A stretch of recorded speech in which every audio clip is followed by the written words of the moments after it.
Chapter 20. Run or Die by the Code, 1983. In a world where death is the hunter, there is no time for regrets or doubts, only for decisions. Carlos Castañeda. Screech! The car stopped abruptly, putting me on high alert. That's him! That's the mother effer! Let's pop him right here! Screamed one of the men from the red car, unholstering a gun.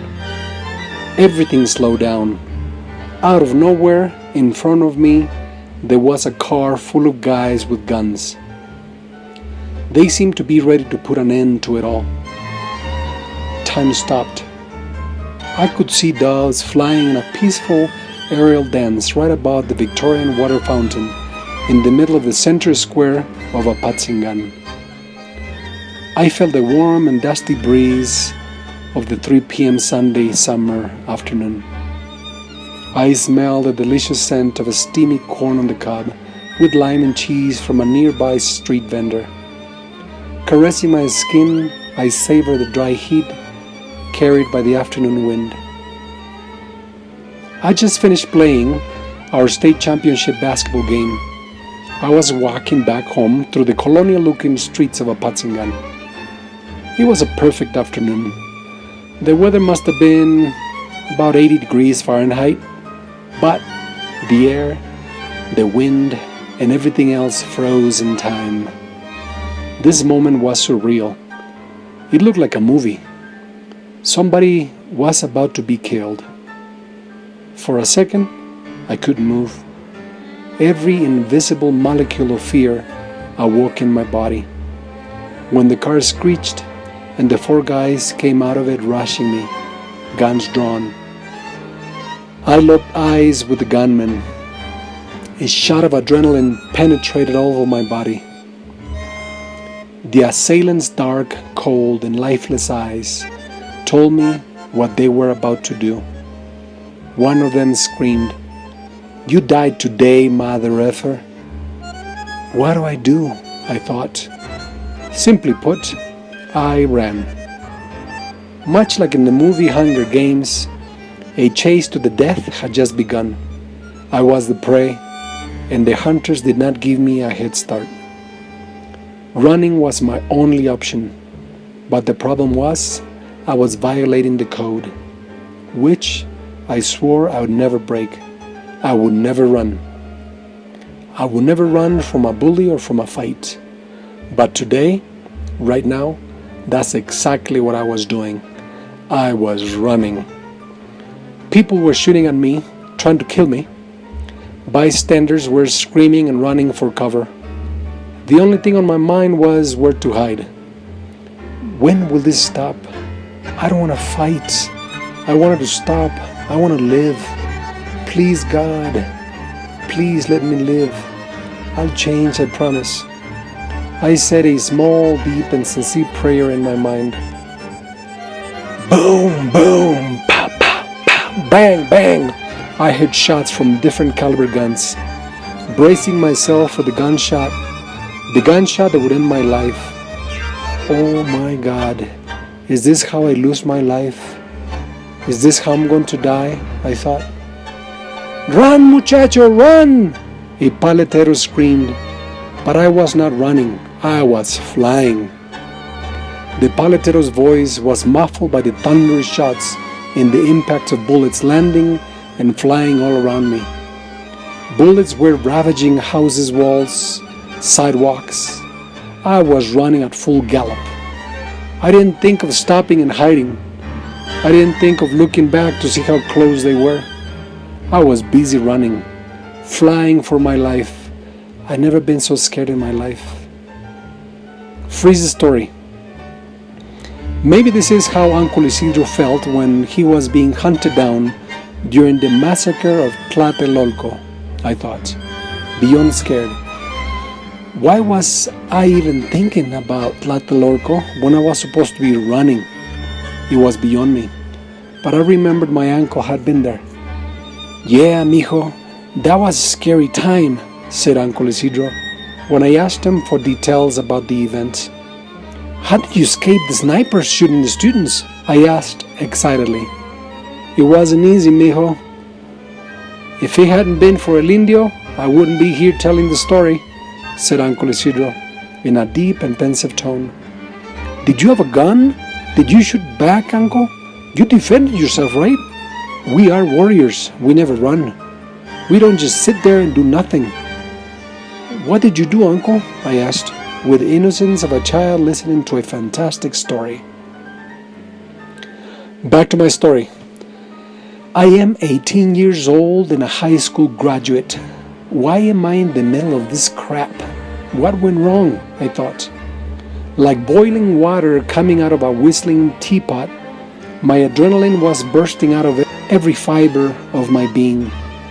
If there was a time my survival instincts had to kick in, it was today, right now.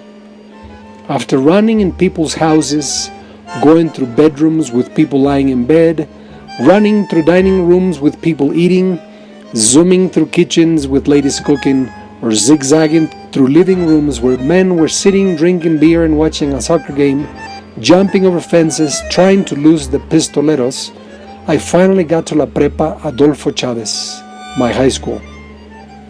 I went over the fence, but it was Sunday, so the school was locked. There was nobody in sight, no security guards, no students, no witnesses. I sprinted down the hallways behind the school, looking for an open classroom or closet. Anything, anywhere where I could hide. I scurried around until I found refuge. I heard the soft steps walking around the trash can covering the manhole I was hiding in. My senses were so heightened that, like wild waters running through a raging river, I could hear my blood running through my veins. I could hear the breathing of my assailants. I felt like a mouse hiding from a hungry snake. It was a matter of time until they found me and dug me out of my hiding hole. Come out, Elio. We just want to talk to you. We won't hurt you. Come out. I promise we won't hurt you, said one of the gunmen calmly. Shh, he's here. Let's be still. He'll have to come out once he's hungry or tired, said one of the pistoleros. Freeze the story. I was so scared that I blacked out and went to that safe place in my mind, Mr. Cadena's classroom. Yeah, Tlatelolco. The massacre of Tlatelolco, an embarrassing Mexican domestic mass murder event. My history teacher started the class. Hundreds of students were killed, and over 1,000 were beaten or put in prison. This political crime committed by the Mexican government against its citizens was an attempt to show the whole world how safe Mexico's 1968 Olympics would be. This was a year of globalization, a year of reform, a year of change. The working class began to form unions to protest against the ever-growing claws of capitalism, Mr. Cadena said. The Mexican government, the history teacher continued, supported by the CIA, tried to suppress the masses from organizing and talk about fair wages and good living standards. In the late 1960s, Mexicans, like many other developing countries, were trying to have their own modern revolution, a revolution of democracy, a revolution of hope and peaceful demonstrations, a revolution of freedom of speech, a revolution where oppressed people could be free. The government, desperate during this crisis, gave Los Granaderos, the Mexican riot police, monetary incentives for each student they beat or put in jail. The incentive depended on the political importance of each captured student. Los Porros, an activist group whose sole purpose was to vandalize, terrorize, and disturb the peace, to fulfill hidden political agendas, were there to do their deed too. Tio, how did you end up behind enemy lines during this massacre? I asked, puzzled. Don't you work for the government? Yeah, mijo, that's true. I work for the government, but I never hurt an innocent person, said my uncle. So how did you end up behind enemy lines? I asked again. It's complicated, said my uncle. It was always complicated when it came to government affairs. El Indio, my partner, and I were ordered to infiltrate Los Poros. Yeah, but what was your mission then? I asked impatiently. El Indio, my uncle's best friend, a spook for the Mexican Federal Secret Service, and an unofficial liaison between government and the cartels, which were not called cartels back then, they were the mafia. People simply called each mafia group in each neighborhood La Familia, El Don, El Padrón.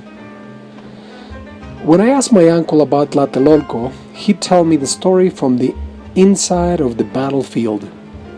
I infiltrated Los Poros and Los Granaderos. They had just made a massive assault on the bunker where El Indio was hiding with the students, continued Uncle Isidro. El Indio pretended to kill one of these students, so Los Granaderos knew that he was on their side. Back to my story.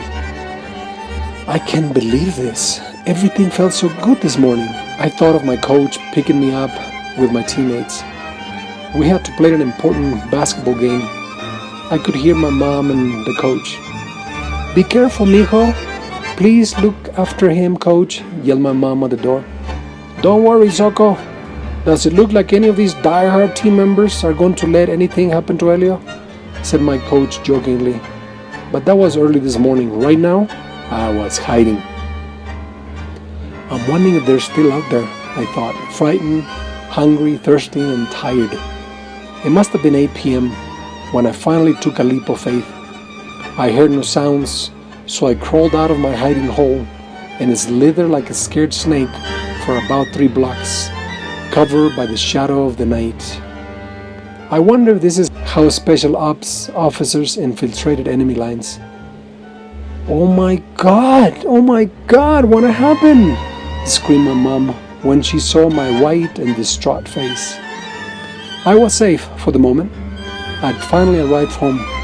"Nothing, Ma, nothing," I said quietly, walking by her. Nothing meant everything. I looked as if I had just seen El Diablo. "Don't tell me it's nothing. It's something. What is it?" pressed my mom. "You look as if you just saw the death. Tell me at once, what happened?" Yeah, I guess my mom is right. Yesterday, I escaped El Diablo with a machete, and today, I escaped La Muerte with guns, I thought. "Mom, can you call my Uncle Isidro, please?" I said with a chilling tone my mom had never heard before. "You know we don't just call your uncle. You know the rules," said my mom. "The time has come, Mom," I said. Freeze the story. The CIA announced to secret societies that the Tlatelolco massacre files would be sealed and could only be opened or investigated after 30 years of the incident. Mr. Cadena continued his Mexican history class. The Mexican president signed the order, and the U.S. endorsed it. Can you believe it, class? This is like deja vu, just like JFK's assassination in 1963. The most daring conspiracy of the 20th century. Pay attention, class. An American president was killed, and by the looks of the evidence and eyewitnesses, this was a coup d'etat by private interests deep into the pockets of the American machine. The CIA sealed the JFK files for 30 years. The same now in the case of Tlatelolco. Why would the American government seal the JFK files for 30 years? Why would the Mexican government seal the Tlatelolco files for 30 years? Why was the CIA part of this? Think, students, think. Back to my story. I was deep in thought. My mom was praying and making arrangements so I could go to a safe house to protect me from the contract that was on my life. "How did all of this start, mijo?" asked Uncle Isidro. "Do you have any idea who those pistoleros are?" "Well, this is the second attempt, Uncle," I said, looking down. "Last night after my prom dance I was assaulted, but I defended myself and nothing happened. After the prom, the guys that assaulted me were waiting for me in an alley. Rafa and Goris told me that they had machetes and that they were going to hack me." "Okay," said my uncle pensively. "What about today?" What about the guys that chase you at gunpoint? Well, this afternoon after my basketball game, they cornered me in the center square, and I knew by the look of the sicarios that they were dead serious. So I ran. I jumped walls, fences, went into houses, broke doors open, you name it. I just ran, uncle. I just ran and hid. I finished, tired and with teary eyes. So it was, my uncle, a few policemen, and I drove around town. We drove for most of the night, looking for the red car and the sicarios, but we never found them. Next day, before I left town, Obed, my basketball friend, got $50 out of his pocket and said, "Here, Elio, take care of yourself, my friend. Stay alive." By the way, I never paid Obed his $50, maybe because the interest might have gone through the roof. Besides, that type of favor, I don't think I can ever pay. Obed, my friend, thank you. Gonzalo, my other high school friend, gave me his ID and said, "Here, Elio, take my ID. You can use my name, wherever you're going. Don't use your name. They may be going after you. Use my name for as long as you need. Stay alive, dear friend," Gonzalo said and hugged me. I took his ID because people said we looked a lot alike. Gonzalo, my friend, thank you. That's how I left my beloved Apatzingan. I left my town, my love, mi amor. I was sent to a safe house, away from everything and everybody I loved. Just like in the movies, this new stage of my life was both scary and exciting. I didn't know what would be next, but there I was, on my way out of my town. Juan, Colorado me llaman, soy señores de Michoacán. Ya hasta los más salidones al mirarme muchos se van.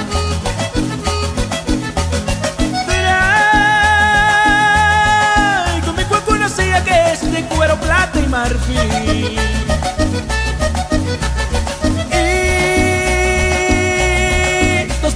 Siento para que entre rendir, que viva mi tierra Michoacán y de mecharanda para brindar, que Juan Colorado ya está aquí, montado en su cuaco en huracán.